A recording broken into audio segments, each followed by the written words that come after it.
안녕하세요. 아산 프론티어 아카데미 글로벌 특강에 함께 해주신 분들 반갑습니다. 잠시 후 오후 7시, 지금 7시죠? 이제 특강이 시작될 건데요. 사전에 간단히 안내 말씀드리겠습니다.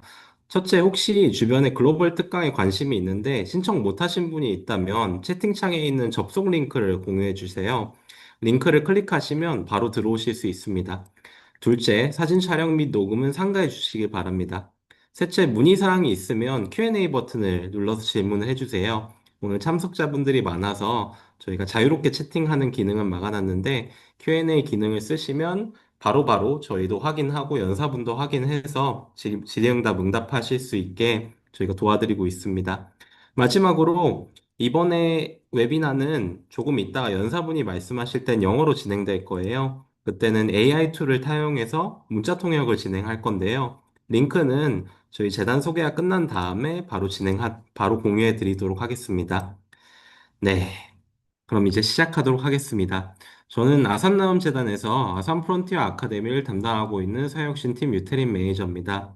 먼저 퇴근하시고 난 다음에 특강에 참여해 주셔서 감사합니다. 오늘 특강은 아카데미 소개, 특강과 그리고 Q&A 순서로 진행됩니다. 먼저 특강에 앞서 잠시 아산 프론티어 아카데미에 대해서 간단히 소개해 드리려고 하는데요. 글로벌 특강 외에도 단기 과정, 정규 과정 등의 프로그램을 운영하고 있습니다. 이런 프로그램이 어떤 흐름으로 진행되는지 이해하신다면 저희가 왜 글로벌 특강을 하는지 또 사회혁 신가로서 자기 개발에 관심 있는 여러분들이 나에게 맞는 프로그램을 또 선택하는 데도 큰 도움이 될 거라 생각합니다. 아카데미를 운영하는 아산나눔재단은 현대 창업자 고 정주영 회장님의 서거 10주기를 맞이해 2011년도에 출범한 공익재단입니다. 재단은 할 수 있다고 생각하면 이룰 수 있는 세상을 만들기 위해 창업가와 사회혁신가를 지원하고 있습니다. 재단의 지원은 기업가 정신교육, 청년 창업 지원, 사회혁신 지원, 혁신 생태계 조성의 네 가지 축으로 이루어져 있습니다. 각 사업이 만들어내는 구체적인 임팩트는 여기 보시는 QR코드를 통해서 확인하실 수 있는데요. QR코드를 통해 연차 보고서를 확인하실 수 있습니다. 여러 사업 중에서 아산 프론티어 아카데미는 영리, 비영리 섹터의 실무자들이 차세대 리더로 성장할 수 있도록 도와주는 프로그램입니다. 2013년부터 운영해온 정규과정, 2024년에 신설된 단기과정, 그리고 오늘과 같은 글로벌 특강 시리즈 이상 세 가지로 이루어져 있습니다. 정규과정은 교육기간이 가장 긴 프로그램입니다. 약 140시간의 커리큘럼으로 사역신 프로젝트, 캡스톤, 기업가 중심 모듈로 구성됩니다. 매주 화목재단에서 운영하는 사회혁신과 창업가 육성 플랫폼인 마루 360에서 강의 및 워크숍이 진행되고요. 그리고 교육 시간 외에도 약 250시간 정도 소요되는 팀 프로젝트도 수행합니다. 워크숍, 글로벌 스터디 등 다방면 학습이 이루어지는 커뮤니티 빌딩도 이루어지고요. 정규 과정 수료는 또 동문회 활동으로 이어집니다. 요건만 충족하면 알럼나이만 참여할 수 있는 프로그램에도 지원할 수 있습니다. 2024년부터 시작된 단기 과정은 정규 과정의 일부 교과학과 커뮤니티 활동을 짧은 기간 동안 체험할 수 있는 프로그램으로 수도권 외 지역에서 운영됩니다. 그리고 올해 신설된 글로벌 특강 시리즈는 해외 사회혁신 리더를 모시고 인사이트를 나누는 자리입니다. 설명드린 것처럼 아산 프론티어 아카데미에서는 정규, 단기, 글로벌 특강 등 다양한 방식으로 사회혁신 리더들과 연결하고 선정할 수 있는 장을 계속 마련해 나가고 있습니다. 여기에 있는 QR코드 혹은 채팅창에 있는 링크를 보시면 프로그램 오픈 소식을 가장 먼저 빠르게 받아보실 수 있습니다. 그럼 다음 순서로 여러분들이 기대하시던 특강을 진행하도록 하겠습니다. 그리고 이제부터 모든 세션은 영어로 진행될 건데요. 저희가 아까 말씀드린 것처럼 통역은 쿠쿠라는 서비스를 이용해서 진행을 하고 있어요. 그래서 웹이나 채팅창에 지금 쿠쿠와 관련된 안내문이 이제 나왔을 텐데요. 중간에 참여하시면서 혹시 기술적인 지원이 필요하시거나 아니면 접속이 어려우시면 Q&A 탭에 댓글을 남겨주세요. 저희가 확인하고 가능한 범위 내에서 기술 지원을 진행하도록 하겠습니다. 그리고 통번역은 저희도 같이 모니터링을 하고 있으니까요. 혹시 중간중간에 어떤 문제점이 있으시거나 어려움이 있으시면 알려주시면 바로바로 그때그때 대응하도록 하겠습니다. 네. So now we'll begin our lecture, which will be conducted in English. So there is a special connection between Unproposed, who's the speaker today, because the Assam Frontier Academy our 12th cohort team, which focused on creating opportunities for professionals in the for-profit sector to participate in nonprofit work, especially met with this propose during their global study trip to the UK.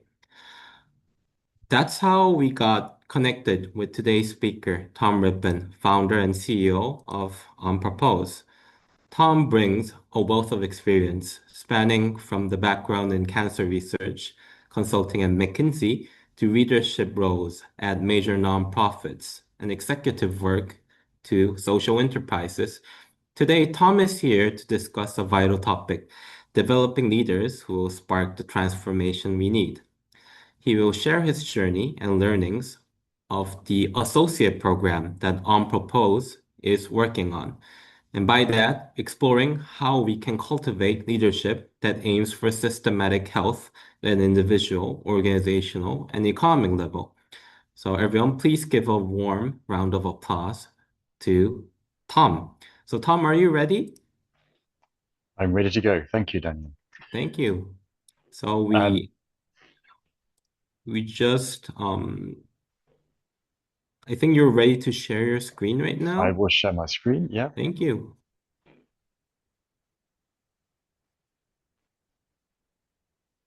here we go. Is that all visible? Yeah, yes, it looks Wonderful. perfect right now. Great. Lovely. Thank you. Good. Well, thank you very much for the kind introduction, and I'm delighted to be speaking here to you today. Thank you for the invitation. Looking forward to sharing some thoughts about the experiences we have made with On Purpose, the organization that I run, and then more importantly, also to maybe having a bit of a conversation about that afterwards.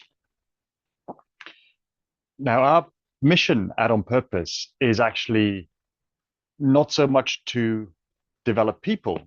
Our mission primarily is actually to try and transform and help transform the economy. But we have a strong view that we believe the best way to try and do that is to develop people who will go out and spark some of that transformation. And we have been doing this for nearly 16 years now across the three major economies in Europe, in London, Paris, and Berlin. And almost, or not almost, more than 1,000 people have now been through our program, which is a 1 year full-time exercise. So we've just through the program created, I guess, 1,000 years at least of learning. And then, of course, many years beyond that for the people who have been working beyond the program as well. And I'd like to share a little bit of the learnings we have made over these 16 years with you today and see whether that can spark an interesting conversation. It all began in 2007, really, with a conversation with this lady. This is Christine Lloyd, a wise lady who I met. She had had a career being very senior, both in the corporate world, in the business world, and also in the charity world. And we were having a kind of very enthusiastic conversation about the need for more people who were, as we called them, bilingual, who could speak, if you like, both social and commercial or environmental and commercial languages. And she basically planted the seed of the idea for On Purpose with me. She said, well, you, Tom, should create the leadership program for this new emerging space that is trying to integrate these different ways of working in a more holistic, more intelligent way. Now, at the time I was leaving McKinsey, and I actually went off and worked in a couple of other organizations, social enterprises, social businesses for a couple of years. But the idea that Christine had given me wouldn't go away. Christine actually, a few years later, became a board member of ours, which was wonderful.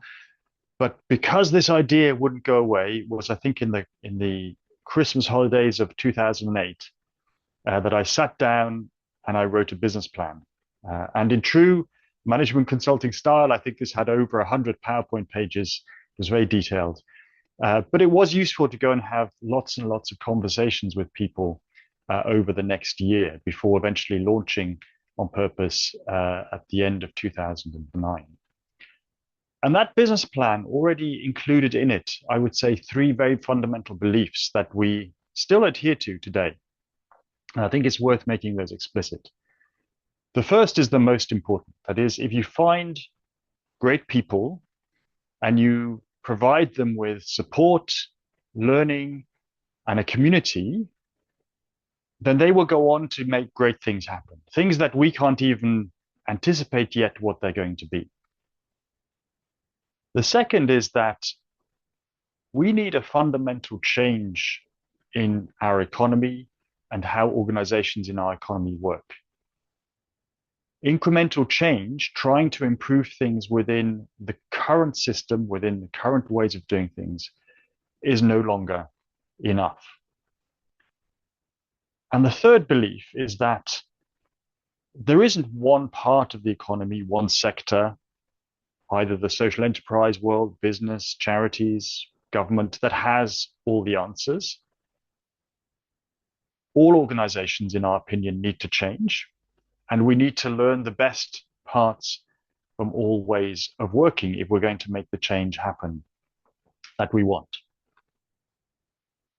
Now, at the time when On Purpose launched at the very beginning of 2010, I would say that our model for learning was maybe not 100% unique, but certainly very distinctive. And there were two important things about it. The first was that people were paid to learn.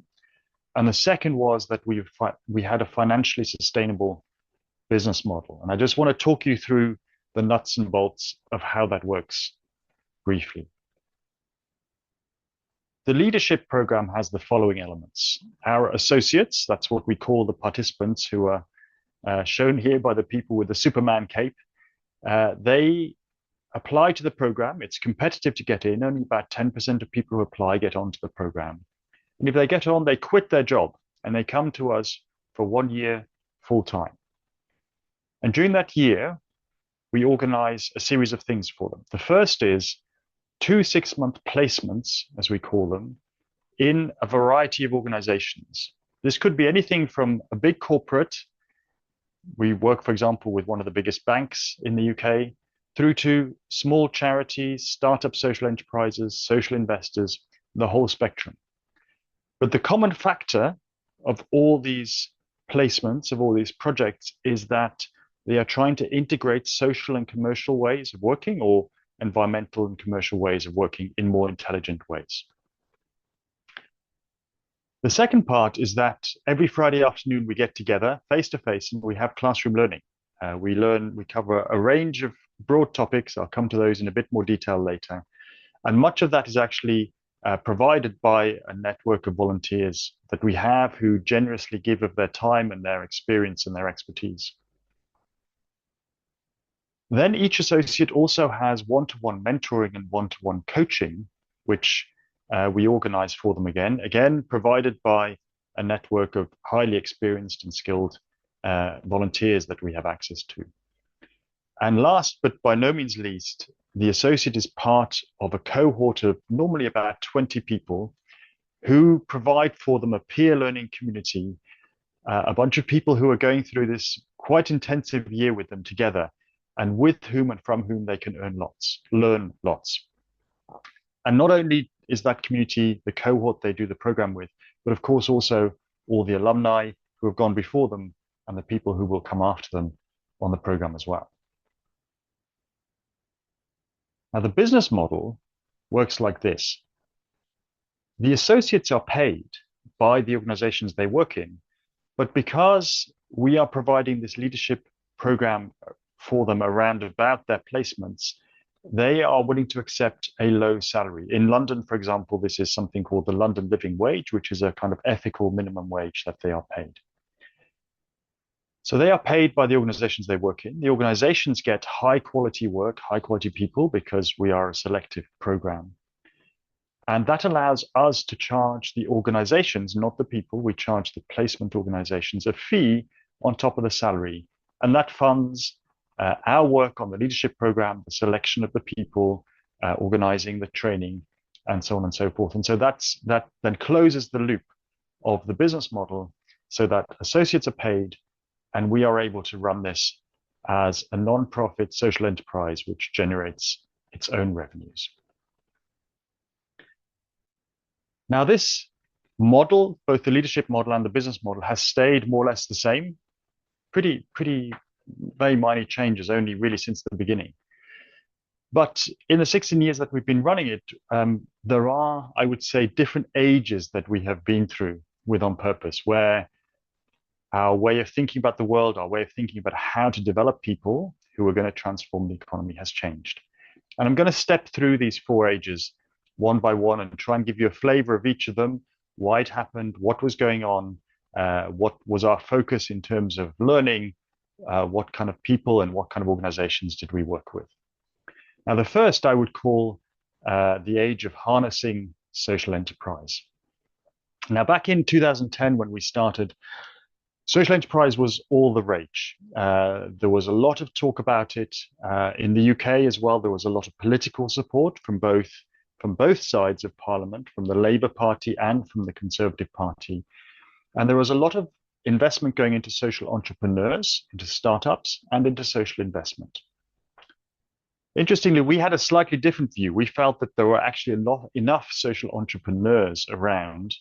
What was missing, we felt, was people who could help scale social enterprises or help transform existing, maybe more commercial, or for that matter, charity organizations into a more social enterprise way of operating.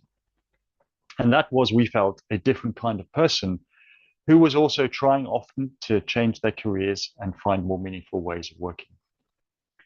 So our intention in this first age, if you like, was to develop these bilingual people that I had discussed with Christine Lloyd, who could help not just start up social enterprises or social enterprise type organizations, but who could scale and transform larger organizations that were already out there as well. And in terms of the content that we covered in this period in our program, we had a lot of things that you would expect, professional skills, personal development, a lot of topics that you might have on an MBA, like finance, marketing, strategy. But importantly, we also had those topics that you would not learn on an MBA. So business models or legal structures for social enterprises, impact measurement, social investment, how to scale social enterprises and equivalent organizations. And this kind of content came in useful, of course, directly in the placement organizations that our associates are working with. So I'll just describe one of them to you here. This is at the bottom, you can see Candice Motran, who was one of our very first associates in the very first cohort, which was small. It was only 5 people. And she did one of her placements at HCT Group. Now, HCT Group was at the time one of the biggest social enterprises in the UK. It was a community transport organization, and amongst other things, actually ran some of the big London bus routes, the red buses that I'm sure you are familiar with seeing pictures of in London. HCT Group had just been the recipient of a very innovative form of social investment. And of course, their investors wanted to be able to measure the impact they were going to have. But HCT Group did not have a framework for measuring its impact. So in the 6 months that Candice was there, she put together a framework for how HCT Group would measure its impact. And I believe actually that this particular framework went on to win an award later on from Social Enterprise UK. And it became for us a little bit of blueprint for quite a lot of placement organizations that had a similar need around being able to measure their impact. I lost count of the number of associates who came over the next few years, who I sent back to Candice to say, go and find out how Candice did it, go and learn from what Candice did, and apply that to the organizations that you're working in now. So this was for us, I guess, the age of harnessing social enterprise. But after a while, we hit what I sometimes call peak social enterprise, at least peak social enterprise in the terms of the kind of public awareness of it and maybe the publicity that it was getting. And the narrative moved on, I felt, and became more about, well, actually, maybe the hopes around social enterprise being able to grow big enough to challenge the corporate world are not going to happen, or not going to happen as quickly as we thought. And the narrative became more about, well, capitalism is broken, and what can we do about that? And this is one book I think I read around about this time by Hadrun Chang, which I'm sure many of you are familiar with. I very much enjoyed the book, 23 Things They Don't Tell You About Capitalism. And I noticed that the narrative, however, was a lot about what was not working, but there was a lot less narrative about, well, what is working and what do we need to change to make a difference happen? And this kind of started, I think, ushering in a little bit of a second age in On Purpose. Because one of the things that the outside world started talking about a lot was how maybe we could fix capitalism by thinking differently about the purpose of business. Now, purpose, of course, was in our name. It was something that we had a lot to say about, and I'll come to that in a minute. But around about the same time, I think we were realizing that social enterprise language that we were using was actually somewhat constraining to us as well. We still describe ourselves as a social enterprise and that we operate in a social enterprise way, and we are very proud of that. But in terms of our mission and what we were trying to achieve, I often find myself saying we are developing leaders for social enterprise. But of course, I don't mean literally the type of organization that is a social enterprise. What I am talking about is a philosophy of trying to be more holistic and more imaginative about integrating social, commercial, and environmental ways of working. So we started realizing that maybe we needed to and wanted to change our language as well. In the meantime, the debate around purpose was moving on. You know, for decades, we'd been adhering to, Milton Friedman's idea, which he wrote up in his famous 1970 New York Times article, where he said that the purpose of a business is to maximize profits for shareholders. It became known as the shareholder primacy doctrine. But in the kind of mid 2000 teens, 2015 onwards, there was a lot of conversation about the fact that this maybe wasn't really working anymore. And by 2019, the US Business Roundtable, which is a kind of an association of about 180 of the top CEOs of the biggest US corporations, came out with an amazing statement, which was that actually we don't believe in shareholder primacy anymore. We now say that the value or the purpose of business is to create value for all stakeholders. And shortly afterwards, Colin Mayer, a professor at Oxford Said Business School, wrote a report for the British Academy where he defined and his team defined purpose as being for business as being to solve human and environmental problems in a profitable way. Now, this was obviously already a lot of progress and a lot of change in the world of purpose. But to my mind, it still felt that this was still playing within the kind of constraints of the legacy paradigm, the legacy way of thinking about business and about our economy that we actually needed to break out from. Now, I had read around about this time another book, which you may well be familiar with, called Reinventing Organizations by Frederick Laloux. And there was a half a sentence in that book which really caught my attention.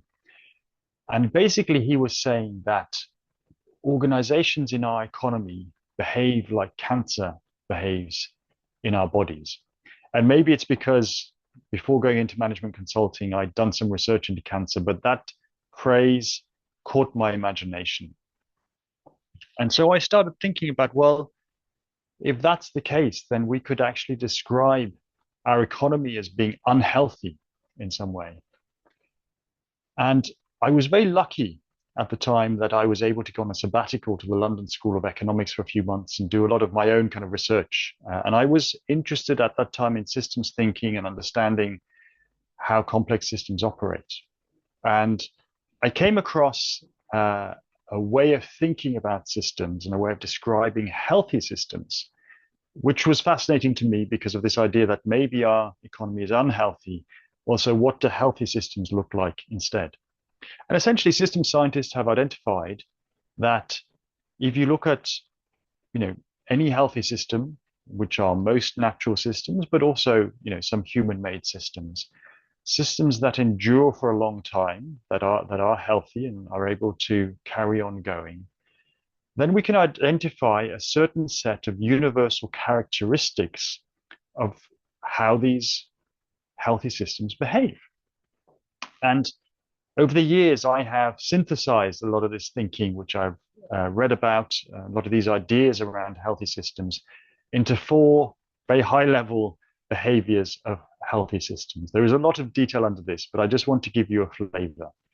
I'm going to talk you through these 4 behaviors of healthy systems and use actually as an analogy our human bodies, because I think it's sometimes a bit easier to think about the complex system of our human bodies, which we are quite familiar with because we live in them every day, rather than the very big complex system of our economy.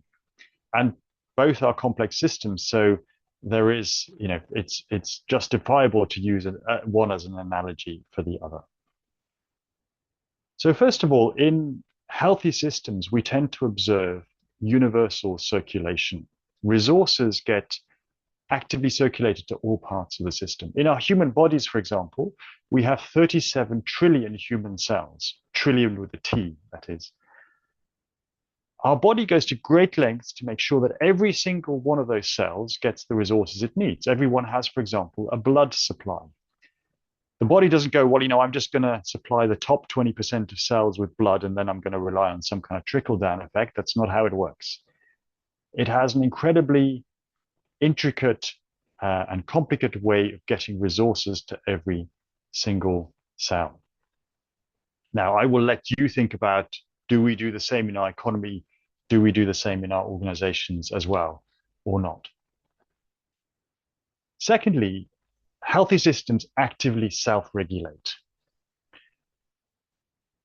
Our human cells in our bodies are subject to a very strict regime of regulation. They can't just grow or divide or multiply whenever they want. They can only do so under very controlled circumstances. In fact, if cells do start growing out of control, that is exactly what we call cancer, as Frederick Laloux pointed out, and which is, of course, something that in our bodies we think is a very bad idea. Interestingly, when things grow out of control in our economy, we tend to think of that as a good thing. The third behavior of healthy systems that I want to highlight is constant regeneration.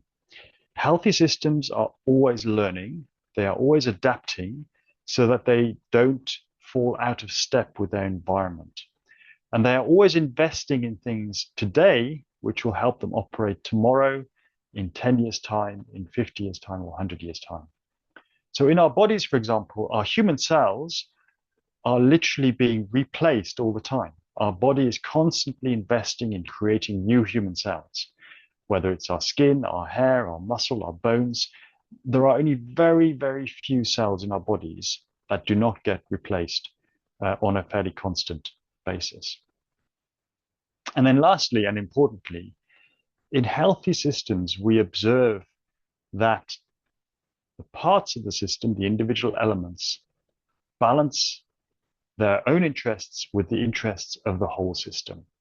So again, in our human bodies, a human cell doesn't just maximize its own well-being or growth or whatever it is. It performs a role which contributes to keeping the whole body healthy.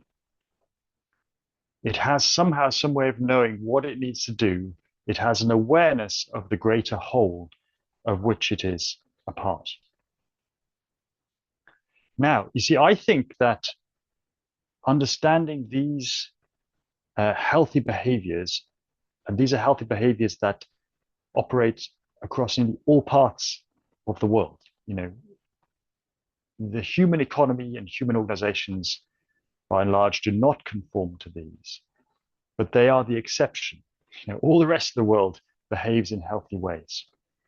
So this, for me, gives a kind of an interesting idea, which is what if we defined the purpose of organizations in terms of these healthy behaviors? And if we said that for every type of organization, not just businesses, but for every organization, their purpose is actually to contribute to the health of the systems of which they are a part. And every organization, of course, is part of many systems. You might be part of your local community. You are part of your industry or maybe your sector. You are part probably of a national economy or multiple national economies, and ultimately of society, and of course, then ultimately nature as well. And every organization should be thinking, am I contributing positively to the health of these various systems? And now that we have a description of what that health looks like and lots of detail below those behaviors as well, we can actually think in much more challenging ways about whether we are doing this or not. This kind of approach to purpose, to me, feels much more disruptive. It feels possible that this could lead us to a genuinely different way of thinking about our economy and the organizations that are inside it. So if I was to summarize the second age of redefining purpose for our organization, the public discourse was about, capitalism. We need to kind of fix it somehow. We had realized that the social enterprise language was starting to be a bit too constraining for us, and we were wanting to operate on a bigger stage, if you like. And we were now trying to develop people with a deeper understanding of what disruptive purpose could really be. And we were looking at things in our training like, where did ideas of purpose in companies come from, the history of CSR, sustainability, but also definitions of purpose, healthy systems, and what does that mean in practice? And to give you an example from here, this is Scott Drummond, who again was one of our associates, and he went to work for B-Lab UK in the early days of B-Lab UK. That is the organization behind the B Corp movement, which I assume is also present in South Korea, who, of course, were starting to think as well about, well, what is the purpose of organizations? How can we create an accreditation for that maybe moves us in better directions? And as always, the external environment moves on as well. And even though there was this conversation, discussion about purpose, we would say maybe it was not disruptive enough, but it was happening. But nevertheless, the problems kept on growing. Just as an example here, I'm sure you have seen the diagrams on planetary boundaries from the Stockholm Resilience Institute. Here's the plot from 2009 to the present day. These problems were not getting any smaller. To the contrary, they kept on growing. So they were getting bigger and bigger. And for many people, people started turning to the idea then of, okay, we've got big problems, we need big solutions, we need big change. And for many people, rightly or wrongly, this meant systems change. And people started thinking about systems change, picking up ideas like this idea from Donella Meadows around how to intervene in the system, what are the different leverage points that we can have.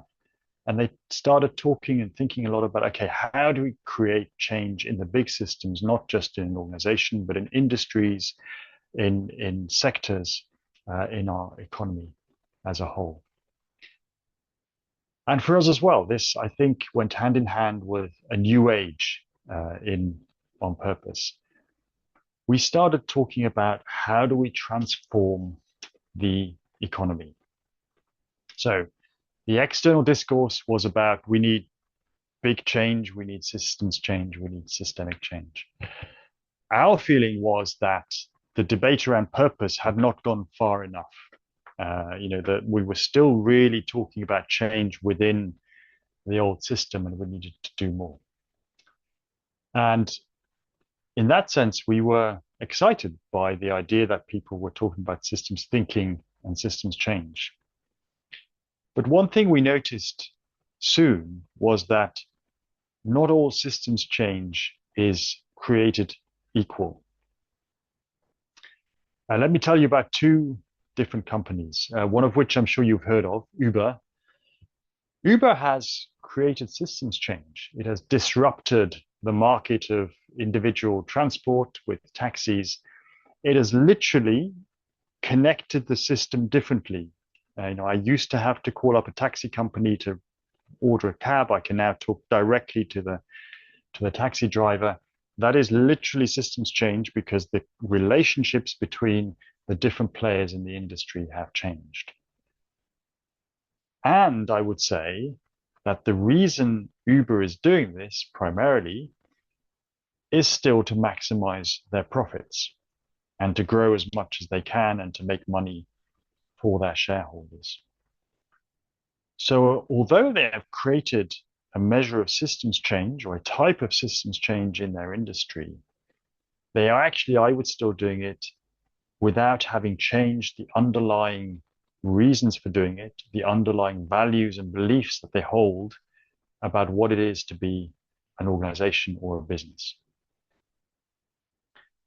Now, by contrast, I'd like to tell you about BlaBlaCar. BlaBlaCar is a French, also multinational organization, also profit-making.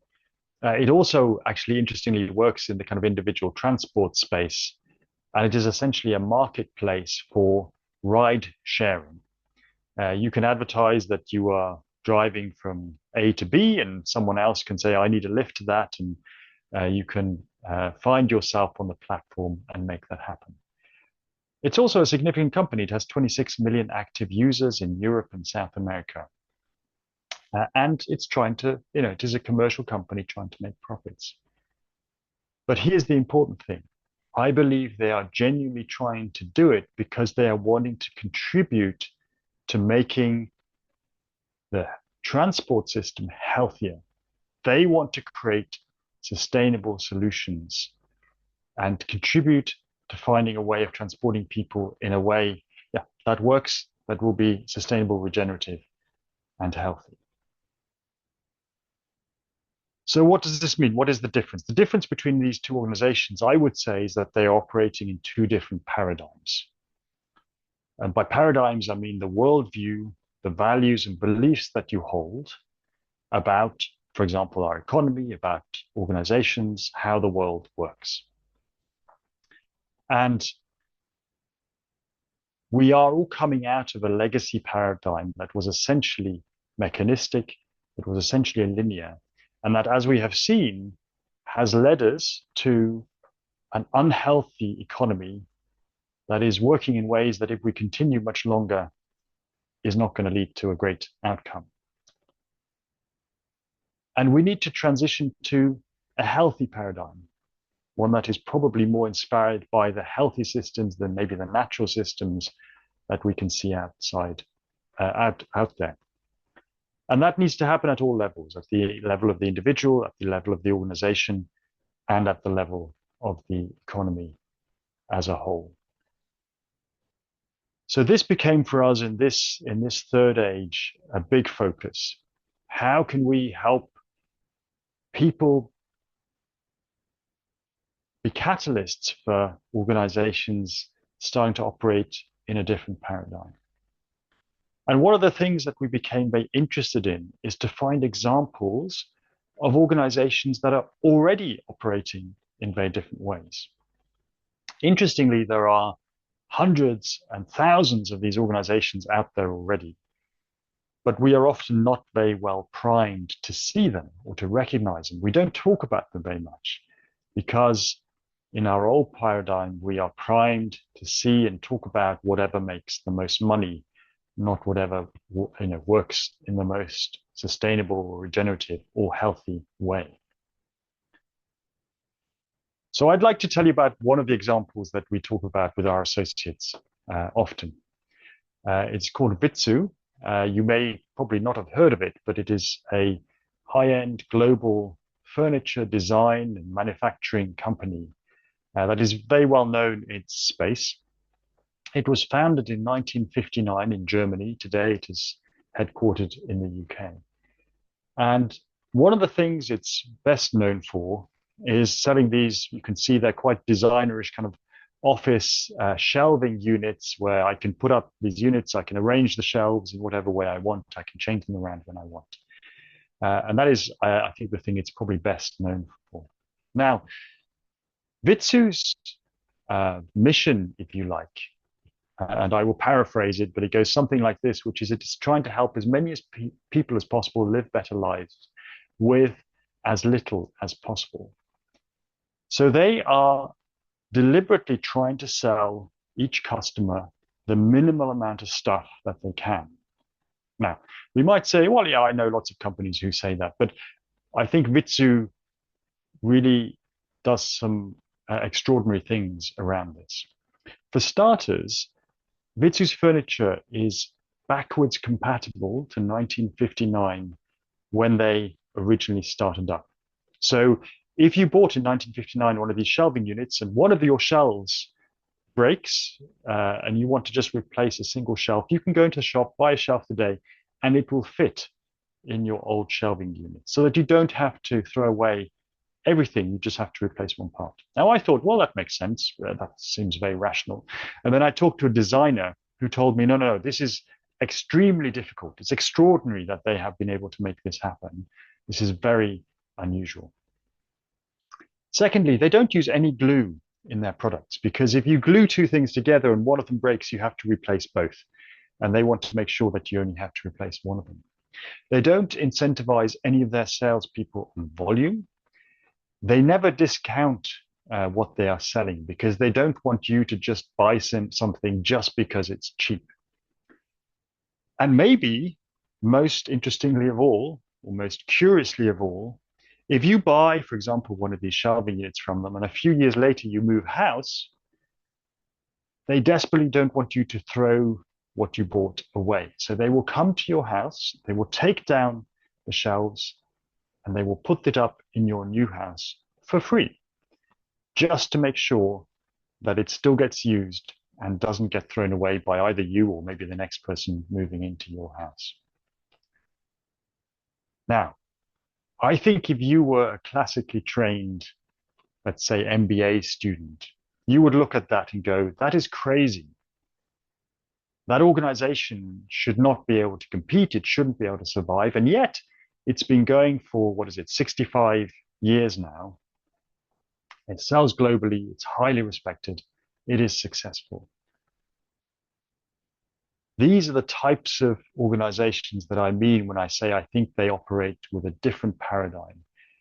They operate in a way, often just in one way, where if you are a traditional person, business person, you would say, that doesn't make sense.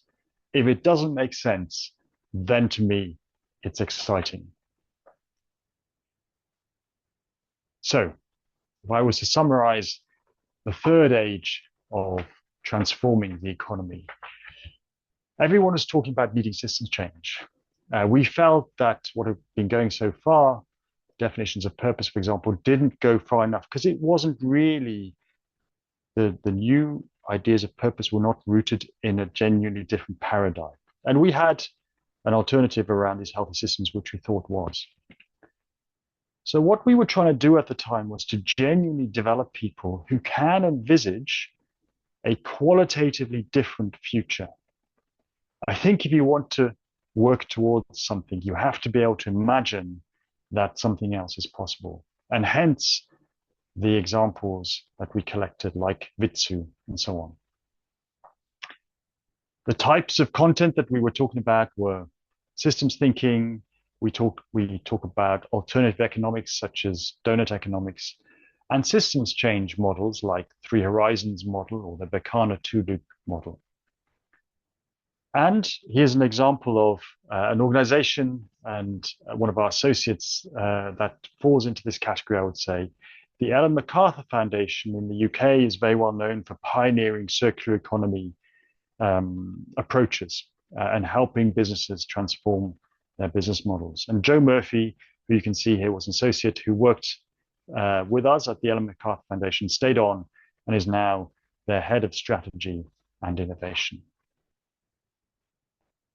And of course, the external world keeps on changing. it doesn't stand still. So now I would say we are in a period of being disrupted, not just by this gentleman and his views on climate change, also his views maybe on tariffs and trade, but also, of course, by technology. So we are now entering or going into and starting to think about our fourth age of on purpose, which we are calling, or which I call, navigating disruption. The public discourse is about disruption from technology, polarization, politics, and so on. I would say that systems thinking has not helped us make the systems change happen in the way we need to. Interestingly, by the way, this is, I think, because people have taken on board systems thinking, but are then often using it in linear ways. So they are treating systems as linear, complicated problems and are trying to engineer solutions, which is not always appropriate and doesn't lead to the outcomes we want. A second frustration, by the way, which we had and we became very aware of through feedback from our associates in our program, is that they said, well, we love all this thinking around paradigm changes and healthy systems. That's what we want to help bring about. And I don't yet know what I need to do differently. What do I need to do differently tomorrow in my placement? Or when I leave the program, how do I need to operate? So that was a challenge to us. How can we make these things more practical and more applied? Now, one of the things that we started to realize is, of course, that the behaviors of healthy systems that we have identified and that we want to work towards and that we think we need to help our economy change towards are behaviors of complex systems. And complex systems work in very different ways from linear or complicated systems.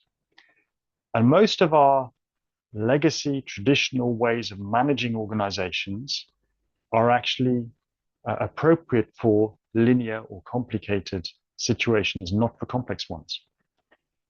So what has often been happening is that we have been using the wrong type of approach, the linear approach, which, to give you a very quick thumbnail, most linear approaches take roughly the current form. It's about analyzing the current state, knowing what the current situation is, defining in quite some detail what the future state is that we want to move to, and then planning a set of steps to get from A to B. This is basically engineering a solution, which is deeply ingrained in us through our legacy paradigm, through how we are educated, through how organizations and management have been taught and learnt for many decades. But actually, if you want to create the kind of outcomes that healthy systems have and the behaviors that healthy systems have that we've seen, because they are complex systems, we need to operate and try and make change happen in ways that are coherent with how complex systems actually work. And so this is a very short introduction to a framework that we are using now, and we are trying to apply it instead of the more traditional linear approaches to leadership. It's come to us from a small consultancy we've been working with for the last year called The Adjacent. And it basically says that, rather than trying to engineer a solution, what we need to do is develop conditions for our system or our organization or our economy, for that matter, to evolve in the direction we want. And to do that, there are three activities that you can undertake. They're not necessarily sequential. They can happen in a loop. The first is that you need to set a direction that you want to head in. You need to know where you're trying to go. You can't describe it in detail in a complex system, but you need to know roughly where you're heading. The second is that you need to understand your system as best possible. Let's say we use a natural analogy that your system, your organization is a forest. You need to know roughly what are the elements of that forest, what happens, does it behave differently at different times of year? A forest in winter is different from a forest in summer, for example. You will never be able to describe the system in all its detail. That is, not only practically impossible, but actually theoretically impossible too. But you can learn a lot about how it functions. And once you have a direction and you know enough about how your system functions, then you can think about probing what we call adjacent opportunities. Or in other words, you can run little and safe to fail experiments that you hope will move you just a little way in the right direction, in the direction that you are trying to go. And if they don't move you in the right direction, by the way, that's also okay because you have learned more about how the system works. This is a fundamentally different way of thinking about how to make change happen and of thinking about leadership and management, not just in organizations, but in all kinds of complex systems. Now, so the fourth age for us of navigating disruption is that we're all talking about disruption, AI, politics. We have noticed that systems thinking and systems change is not getting us where we need to, and we need to be more applied, and we need to align how we work with the complex outcomes that we want to achieve. So we're trying to develop now people who can lead in complexity and genuinely help transform the economy to the healthy outcomes. We're teaching things like understanding complex systems and how they are different and why they are different. Frameworks like the Knevin framework, which helps you understand when something is complex, complicated, or simple. And how to use probes and experiments to make change happen. And of course, some of our alumni are already far ahead of us. This is Mary Stevens, who did the program quite a while ago. And she now works at Friends of the Earth, which is a national environmental charity in the UK. And she works on creating local systems change. And she has, I think, the rather glorious job title, which is Experiments Program Manager. So she is literally taking this experimental approach to making local systems change happen. And it's even in her job title. Now, we can apply this to ourselves as well, this way of thinking. If I think about on purpose through this kind of alternative new way of making change happen, then the direction that we are heading in is that we are trying to develop people who will work towards healthy systems, healthy economy, healthy organizations. The system that we need to understand is the system of our program that we run with all the stakeholders that are attached to it. That's quite complicated. The associates, the alumni, the placement organizations that we put people in, the mentors, the coaches, the trainers, the community, and so on and so forth. And we are starting to think a little bit about the fact that every person who comes through our program is essentially an opportunity for us to learn about how to develop people who are going to transform the economy. In other words, every associate is an experiment all of their own, with whom and through whom we can learn more. Now, we have gone through, I would say, these 4 ages of on purpose: harnessing social enterprise, redefining purpose, transforming the economy, and navigating disruption.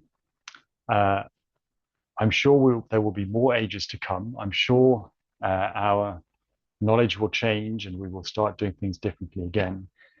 And that is fine. I can't commit to you that we will find an answer. But the thing that I can commit to you is that we will try to keep on learning about how best to develop people who will genuinely go out and transform the economy. The other thing also that I can tell you is that I'm hugely proud of the people. You see some in the background here, and the organizations that we work with. And the people and organizations, not that we work with during the program, but what they go on to do after the program as well. They are where the learning and the important experimentation is happening. They are, I hope, the seeds that are going to contribute to the transformation that we need. Change and disruption is here already. It's happening. We're not going to be able to stop that. But what we can make sure is that we end up in a place that we want to get to, that we don't by accident end up somewhere where we don't want to be. And we have a choice about that, and we can make different futures happen if we try to do that. And what we need to do is to never stop learning together about how to evolve people and develop people who are going to make the transformation we need happen. Thank you very much. Thank you, Tom. For me, it was incredibly insightful because you talked about the Unproposed program and how the journey of Unproposed spanned from first harnessing social enterprises and the last navigating disruption. And we're also excited about hearing your future plans on Unproposed as the time goes on. It looks like that Unproposed provided a clear roadmap for leaders by dispatching them in organizations which can solve the direct problems in the right way you think. So we'll now move into a 30-minute Q&A session. So I'll try to blend pre-submitted questions with the live ones. So if you have any questions in the audience, please let us know through the Q&A tab. So before we begin, Tom, do you have any interesting pre-submitted question you would like to address first, or should I just go on with the I'm very happy either uh-huh. way. Danny, why don't you either pick one or ask one that you see coming up or Sure, have, sure, that would be great. Okay, so I think people are interested with the unproposed program first. So I'll try to ask questions about in line with the program. So the first question would be uh, related to people who are bilingual.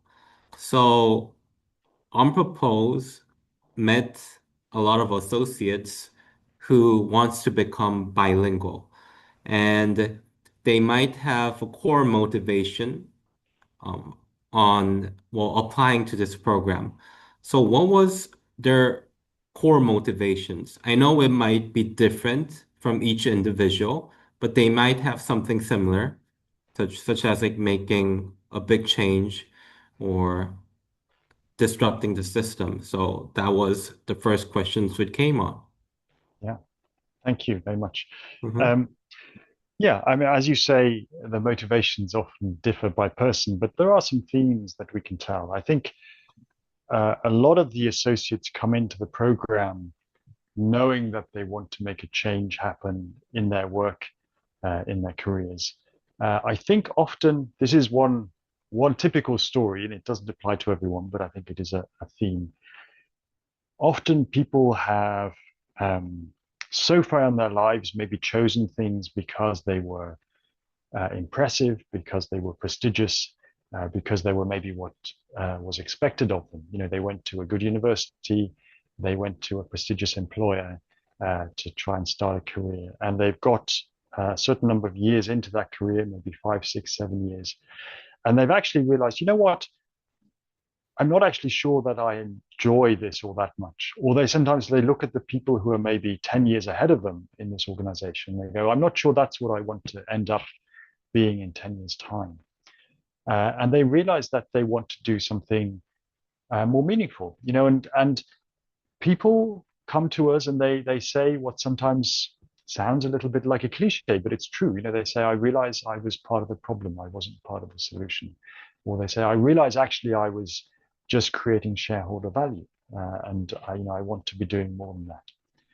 We also, by the way, have people who don't come from the private sector, who come from the non-profit or government sectors as well. And for them, sometimes the motivation is more about, you know, I've seen how the charitable model works and I have frustrations with it. And I want to learn about different ways organizations can work, which are maybe, for example, less dependent on grant funding or something of that kind. So those are the kind of core motivations that people come with. Um, some of them, I think, have this aspiration or that they want to be bilingual in the kind of social and commercial way that we talked about. For some of them, they may not realize that. And it's only during the program that they discover that this is one of the things we're trying to make happen. And that's fine. The other thing, maybe, that I would say whilst we're on the bilingual topic is that in the early days, we talked a lot about being bilingual between social and commercial ways of operating, or social and environmental and commercial ways of operating. Um, these days, actually, we still talk about being bilingual, but we have changed a little bit what that is. we still think it's important to be able to speak both the social and commercial languages as well. But there is another dimension, which is that we want people to be, as it were, bilingual between what we call the legacy paradigm and the new paradigm that we hope that is coming. Or another phrase that we use, which I borrowed from the International Futures Forum, is that we want people to be able to ride both paradigms. I think it's important, if you are going to make change happen in this world, that you can communicate, operate, and engage with people, for example, not just in the new and progressive ways of thinking about the world, but you need to make that change happen sometimes in the legacy organizations as well. And if you can't engage with and operate in both ways, you're not going to be able to be as effective as you could be. Great. So I think we have a more clear understanding that the proposed associate program, usually the people are from the for-profit side, and they want to make a transition to the social sector or a nonprofit or a social enterprise, if that's right. And Yeah, is that correct? Uh-huh. about I'd say 2/3 to 3/4 of people are from the Mm-hmm. private sector, Mm-hmm. and they are looking for either to transition into the non-profit social enterprise world, or actually it could be that they're looking to stay in the private sector, but to do something that has a clearer social or environmental purpose to it. So, for example, they might want to end up working still in the private sector, but in a sustainability role or something of that kind. So we try and be not too black and white about the fact that it's going from one sector to another. It's more about going from a role that is maybe not being as effective as it can about making impact happen to an environment and a role and a job where you are making impact happen. And now we say, of course, that impact is hopefully also about working towards a different paradigm, working in different ways. Great. So our next question would be, I think people are, some of the audiences are from the for-profit sector and they're experiencing similar transition. So the second question would be, what is the single biggest practical barrier which for-profit people, when they try to transfer or apply into a program, face in making a transition? So that's the second question. Mm. Yeah, thank you. Um, Biggest single barrier. I think it can vary a lot, and it can vary a little bit by also what stage of career you are at. For example, I think it can be quite different for people who are maybe a little bit more senior and maybe have more financial commitments. Maybe they have a family or a mortgage, and have in a way got used to maybe a private sector salary, which on average, not always, but on average will probably be higher than if they're working in the non-profit sector. That can, for some people, make it more difficult, that they have almost got boxed in, if you like, to having to still maintain a particular salary. That's probably one of the reasons why we operate, or why it works that we operate at a slightly earlier stage of people's careers, when people are probably still a little bit more flexible, hopefully. I think another thing can be that for also more senior people, if you have worked for a very long time in a corporate or very commercially driven environment, I think it can sometimes be more difficult to make that switch into an environment where different ways of working are more prevalent, where the way that you have worked for 20 or 30 years or something may not be as important. Now, that doesn't mean that there are fantastic ways to bring those skills to the appropriate place, but you also need to develop that ability to listen and to learn and to adapt to a different situation and a different organization that you're in. Often also, by the way, to a smaller organization that just has fewer resources and therefore maybe has to operate in some different ways. I think these things can be overcome. I think they are sometimes overplayed, but there is, of course, the stereotype of especially maybe senior corporate people coming into non-profit environments and finding it culturally difficult to adapt. So that, I think, again, maybe not for people at the level of our program, but at maybe more senior levels in particular. Great. I think we have one question from the floor, which might be a great follow-up question. So can you also see the question, Tom? Yeah, I'm just bringing it up. Yeah, I can see three questions, I think. Yeah, yeah. Two, anyway. Yeah. So I just put on the answering sign. So I'll just try to rephrase it. So some might think that exploring adjacent opportunities is Mhm, less strategic compared to transforming the entire system, mhm. since it often takes considerable time and resources. Could you share any examples of how Onboard has recently leveraged such adjacent opportunities? So I think this is a very detailed question, so I Yeah, guess it will be a sure. great follow-up. Yeah, definitely. I can try and I'm just trying to think of what is a good Mhm. example of where we are doing this. So, um, yeah, I can tell you about the following. We have been for a while trying to uh, re revamp, evolve, if you like, our learning and development program, and especially the part of the program that happens on Friday afternoons, and think about, okay, what should the curriculum be for that? How can we make the curriculum more systemic, more aligned with complexity, etc. Now, we've actually tried to do this in a couple of different ways. One is that we try to do what maybe was not so much an adjacent approach, but it was a more traditional approach where we said, okay, well, we want to define the future state. We want to say, what are the outcomes that the new program should achieve? What are the principles by which we want to design that program? And let's try and detail those and create, as it were, that future state. And then we can talk about how to get there. Mhm. Now, interestingly, that's quite a big chunk of thinking to do. And we are a small organization that, like many organizations of our size, is overstretched. Everyone's very busy just trying to, do the day-to-day work. And it took us a very long time to be able to do this kind of strategic piece of work. Because finding the time to do it, it's quite difficult to agree because it feels like it's a very important thing. And once we defined it, that's what we're going to do, etc. So progress toward we did get there, but progress towards it was very, very slow, I would say. And everyone got a little bit frustrated with it. I mean, we got there in the end and we were very pleased. But then, interestingly, even when we defined that, actually then trying to make the change happen and change our literally the kind of training sessions that we have on Friday afternoons was not happening as quickly as we thought.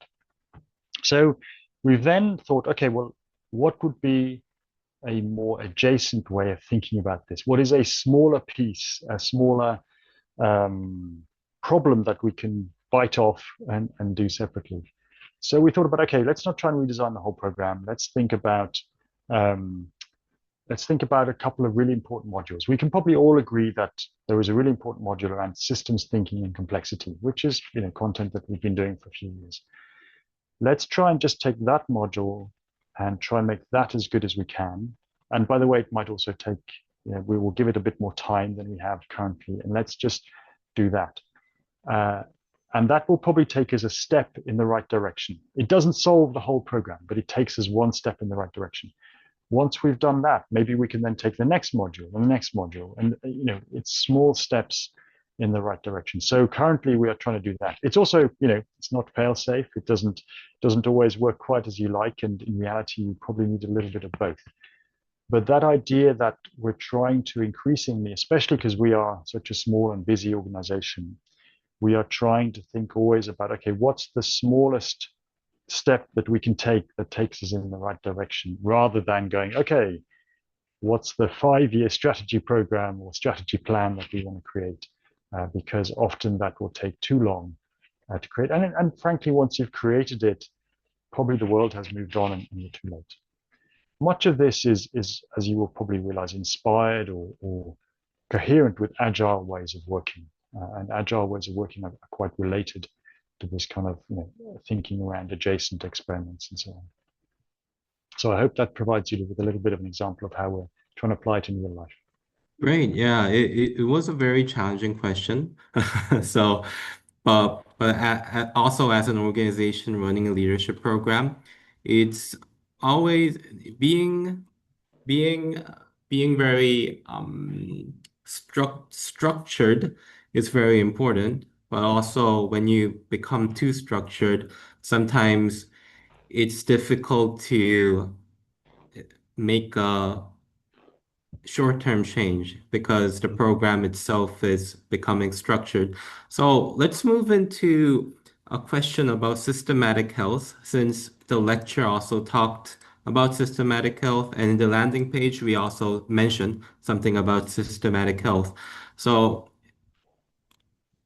so one of the participants left a question about systematic health, and currently, a lot of nonprofits are measuring their outcomes in traditional ways, which are linear, as you said, and through KPIs. So, if we achieve such systematic health, or if you want to achieve systematic health, what can be an alternative to measure the impact or the output rather than KPI? So I think this Yeah, is a question of finding an alternative measurement method to persuade the donors or to persuade the organization yeah, to yeah, achieve systematic health, which is very important. yeah. It's a very good question and yeah, a very interesting one and one that we are thinking about. We haven't yet done very much doing about it, but we hope it's coming up. So, um, I mean, in principle, I don't have anything against KPIs. You know, it's good to measure things. It's good to be able to quantify things where we can. And I think we need to be very conscious that as soon as you start measuring things, you can also distort things. You know, the sheer act of measuring something in itself has an impact in the system. And we all know the stories about how people game targets and game metrics as soon as you put these in. However, if measurement is genuinely helping you to learn, then it is useful. But it is probably not enough by itself. I think we also need to have more qualitative ways of understanding whether we are making progress or not. So, for example, you know, in this framework where we say you need to set out a direction to understand your system, you then need to run experiments and probes. You need to then be able to tell, you need to be able to understand and learn whether your probes or experiments are taking you in the right direction or not. That is a measurement question. And sometimes there will be appropriate metrics, KPIs that you can do. But for some things, there will not be, you know, it's not quantifiable. And we need to get more comfortable with using qualitative data. One framework, which I have to admit I don't know enough about yet, but which we're starting to explore, is called the vector theory of change, where you start thinking about, well, if I run this experiment in my organization, what do I want to see more of, and what do I want to see less of? And what I want to see more of might actually be something quite qualitative. It might be I want to see more people talking about this issue, or I want to see someone behaving in this way. And you can then try and become sensitive and aware of these sometimes quite subtle changes that are happening. Because in a complex system, change, especially at the beginning, will often be quite subtle and then it'll gather momentum. So that is, for example, one way that you can think about measuring change as well. Or you can think about, this is also a way of just understanding your system in general, capturing anecdotes, getting people to talk about important things in the organization, and then listening carefully to what they say and what themes come out of that. And do those anecdotes change over time in the way that you hope? Are they taking you in the right direction? These are, I think, interesting qualitative techniques that complement more quantitative ways of working. Ultimately, though, I think we need to kind of remember that the basic reason for trying to measure our impact is that we can learn, that we need to learn how to do things better, how to progress in the direction that we have set for ourselves. A lot of time, especially when we are maybe dealing with funders or investors or philanthropic organizations, of course, the temptation is, or sometimes the requirement is, that we have to measure things in order to justify ourselves, to show that we have made this impact or that impact. And that is, I think, when it can become more difficult or maybe a little bit more dangerous, because we are not taking necessarily a learning mindset to the information and the data. We might be taking a mindset that we have to show that we have been able to achieve XYZ result. Now, that is a difficult problem because I understand, of course, that investors and grant makers want to be able to show progress. And I think, we will need a sophisticated discussion and conversation with investors and philanthropists. And I think this is happening, by the way. There are sophisticated, progressive philanthropists and investors who are starting to think like this and starting to ask themselves the question, how can we understand whether our portfolio organizations are learning and progressing without asking them to have to, collect quantitative data that sometimes might be useful, but sometimes may not be, creating the outcome that we actually want. That's great. Following up on that, I think the final phase that you talked about, navigating this disruption, is more thinking about complexity informed approaches. So I think this one question is also about you, Tom, and also about leaders transition. So the question would be, how can a leader maintain courage and clarity after a major system change has been implemented when the initial excitement fades? I think these questions align with your presentation on when you founded on Propose and then you pivoted it into 4 stages that you explained. So I think this is a question about the mindset when leaders face the complex situations after a certain amount of success. Yeah, thank you. It's it's a very interesting question. Thank you. I think, again, for different people it will be different. I think for me at least, I would say that a big part of being able to maintain that interest and that focus is to be clear about that sense of direction. And I guess the ultimate motivation for why I want to do this work. I genuinely believe that we can and must find different ways of running organizations and organizing our economy, and that lies within our gift. Now, that sounds very high level, very ambitious. And of course, I don't believe that I or On Purpose can achieve that single-handedly, but it is nevertheless the thing I think that drives me ultimately. And that is the thing that has, in the 4 ages of On Purpose, actually stayed the same, even though the ages might look and sound quite different. That fundamental motivation to try and make quite disruptive change happen has been the same. So that is, I guess, for me, one of the things that has motivated me. Other things, though, that certainly also contribute and are helpful, and for different people, different ones might be more or less important, is to, the people you have around you and being able to share that journey with people, having that support.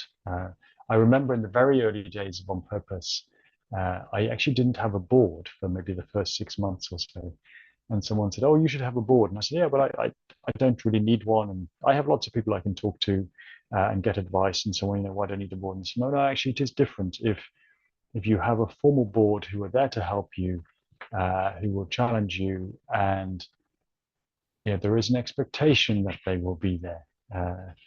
And once I had that board, I realized it is different. If you have a group of people who are also committed to the organization and to the mission, that can help. So I think thinking about what people do you have around you and how can they help you, how can they keep you motivated as well, can also be useful.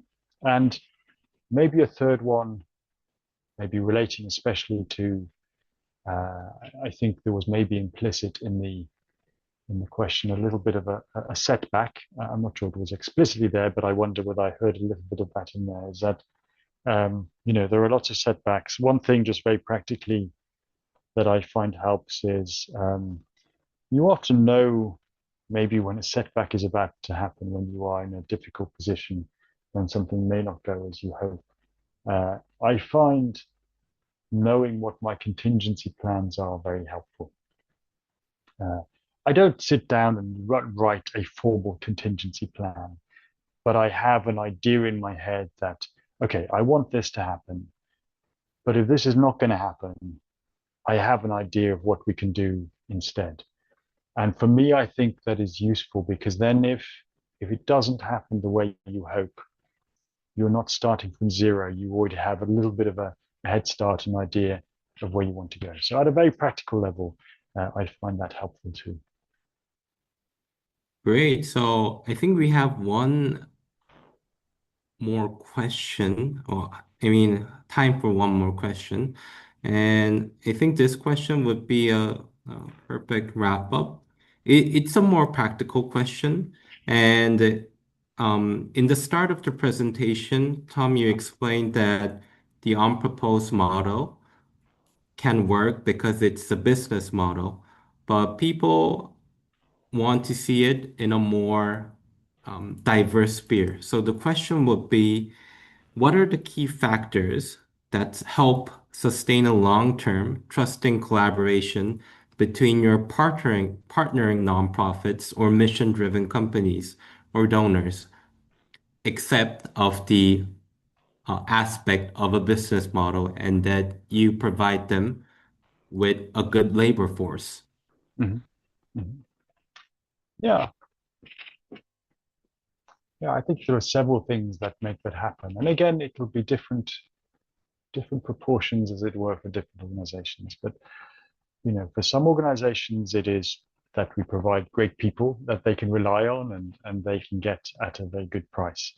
And I don't think this happens too often, but sometimes it is maybe almost quite transactional. I think there are other organizations who genuinely buy into our philosophy and they want to be part of helping to develop these kind of leaders who are going to make a change happen. They might want to do that for their own space and sector and get people coming into their area, or they might be interested more generally in just helping develop amazing people in the way that we do. For some people, it's about getting in people who have a different culture or a different idea.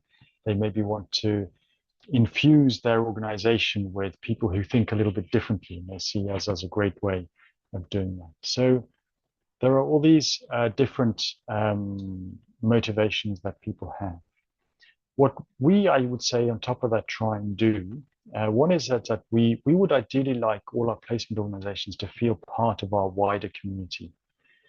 So the community of our alumni, but we then also think about the community of our volunteers, the mentors, the trainers, the coaches, and the community, including the placement organizations as well.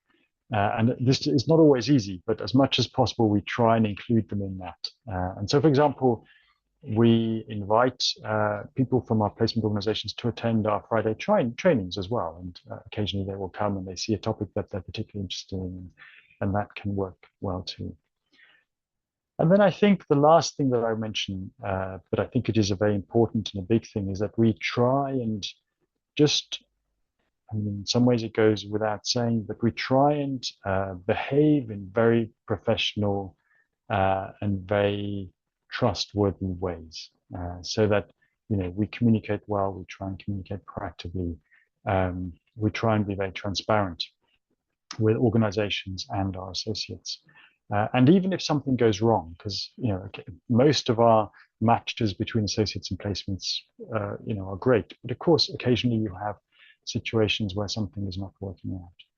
And I think one of the things that I'm always very proud of when the team does this, and the teams are very good at this, is that even when there is a difficult situation, and maybe in very few circumstances it can happen that an organization and an associate part ways and they stop working together, that the placement comes back and says, okay, that was a difficult situation. It didn't work, but I am very grateful for how you on purpose managed this.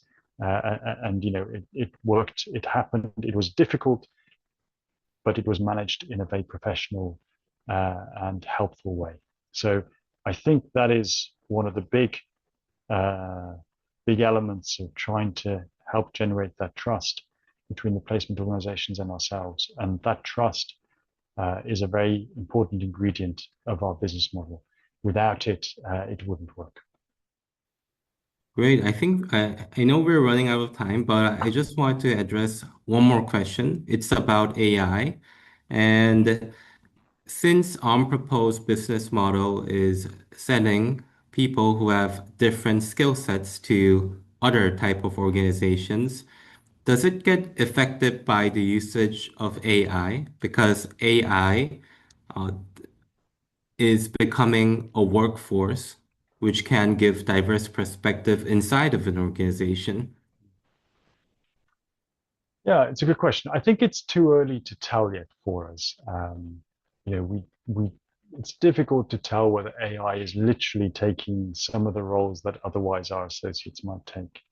Um, I hope that if AI is taking roles, they would actually be more junior roles than our associates tend to perform. Remember that these are people who have 5, 6, 7, 8 years work experience, so they do have genuine skills that they're bringing to organizations. Um, but it's difficult to tell. Who knows where AI will go? Um, I think, and I hope, I heard the other day, or I think on the radio, that someone was saying, AI will not take your job, but someone who knows how to use AI may take your job. And I found that quite a useful way of thinking about it. So I think the implication for us is, and we are starting to think about this as well, is we need to start thinking about how to include AI in our program, how to make sure that our associates know how to use AI, and importantly, I think as well, how to use AI responsibly, how to ask the questions about AI, whether they are questions of privacy and data, or actually questions of sustainability and the extraordinary energy use that goes into AI. These are not just questions about technology and how good are the answers that we get from AI.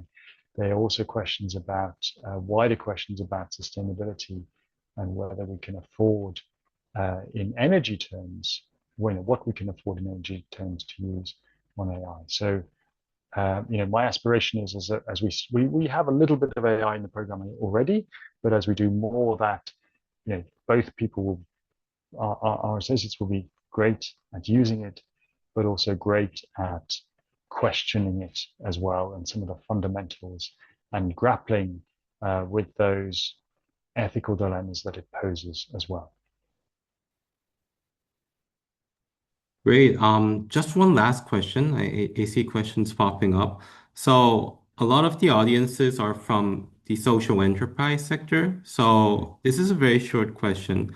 So how can leaders navigate the tension between mission and money? I think this is a big question, but since Propose have an experience on cross-sectoral and maybe balancing, they would like to hear your opinion on this. it's a short question and potentially a long answer, but, but I will try to be short.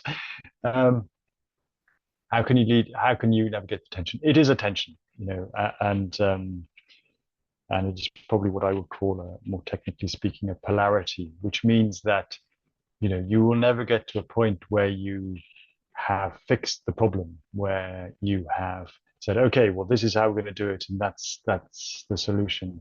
You will always be having to actively manage, actively monitor, and actively think about which direction do we want to go in. I think that's probably one thing I would say. The other thing I would say is that um, I am I am of the persuasion, but I'm conscious that this is a little bit at one end of the spectrum and other people take other approaches, and that's fine. But I am of the persuasion that you should figure out what is the impact you want to have. What is what is the change you want to make happen in the world? And what is the change that needs to happen in the world? Figure out what that is, then find a business model that can support that. And that business model might be commercial. It might be a mix of commercial and philanthropic. It might be philanthropic. That's fine.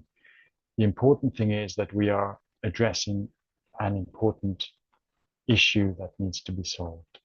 Sometimes I see organizations where they say, well, I can address this problem. I'm not sure it's the main problem, but it's a problem that I can get funded for, or it's a problem around which I can build a business model. So therefore, I'm going to do it. And there is some room for that, and that is fine. But personally, what excites me or what I am motivated by is to do it the other way around. What is the problem I want to help solve? How do I create a model in whatever way that is going to help me do that? Okay, thank you, Tom. I think we're over time. So audiences, if you have any questions which hasn't been addressed yet, please post it in the Q&A tab, and we'll definitely share with Tom and follow up as possible. So before we close, Tom, thank you once again for sharing your wisdom and practical experiences on Propose.